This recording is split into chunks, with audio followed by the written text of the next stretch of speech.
So we've thrown the new mount for the Insta360 on the bike.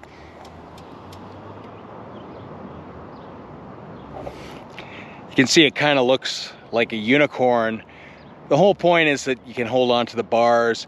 In the past, you've seen footage of me riding, but typically I'm either riding one-handed and I've got a stick in my hand, or I'm grabbing that and the bar. Gets a little bit sketchy, especially on some more technical descents. I want something where I can actually put in some speed and go, and this might be the solution. Although I have realized that the unicorn does bounce a little bit. We'll see how that footage turns out later on, but we're gonna ride with this, test it out, see how it goes.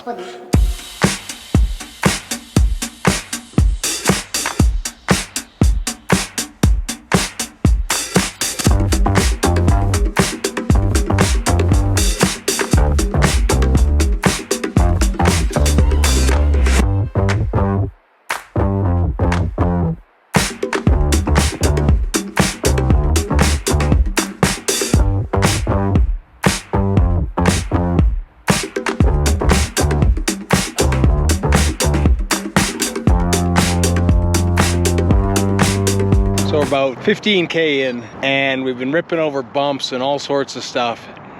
The camera seems to be fairly in place. Unlike the magnetic GoPro mount that just launched the camera off, this seems pretty secure so far and doing not a bad job.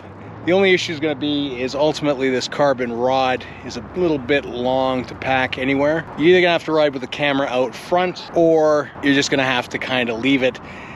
You could potentially put the extension pole there. I don't know if that's a great idea. I don't know if it can support the weight. We might test that a little bit later.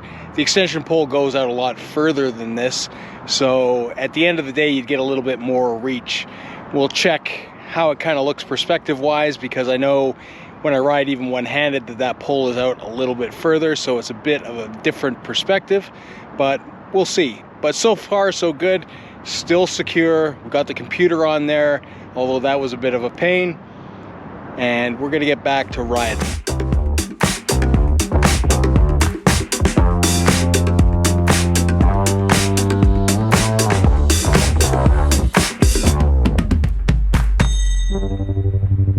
So the testing with the Insta360 bike mount went relatively well. Some things that you do need to know though is if you do have aero bars, this solution isn't going to work for you.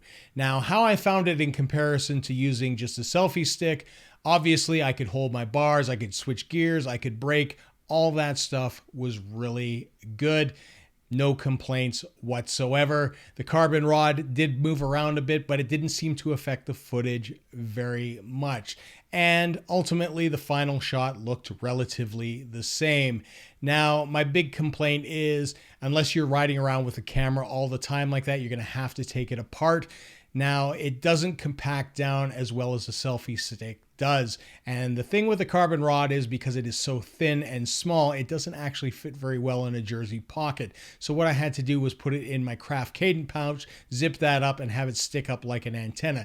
It works, but ultimately at the end of the day, it's not ideal. However, that being said, when you are filming your cycling or doing vlogs, there are things that you have to deal with that aren't going to work very well. As I mentioned before, the reason going to this was because the selfie stick was very bulky in the hand and it made it difficult to brake and change gears. And when you get going and you want a good grip on your bike, it wasn't very conducive to that. So I will be using this a lot more. So just something else to note, the entire mount is made of aluminum, which is fine. However, I did have difficulty mounting the computer with the GoPro mount. It was just that little bit too thick to get in there, and it took some effort to get it in. But once it was in, it was nice and secure, which I'm actually quite fine with. And that's the other thing as well with the mounts, is that it doesn't come with anything to attach your computer with. You will have to buy that separately. And for me, that was a little bit of a miss. But anyways, overall, works really well given the price point. You still have an attachment for your bike computer, and you could undersling a GoPro or another 360 camera. So it'll work really well considered. So thanks for tuning in, guys. Remember, like, comment, subscribe. Hit hit that bell button so you get notifications. And until next time, see ya.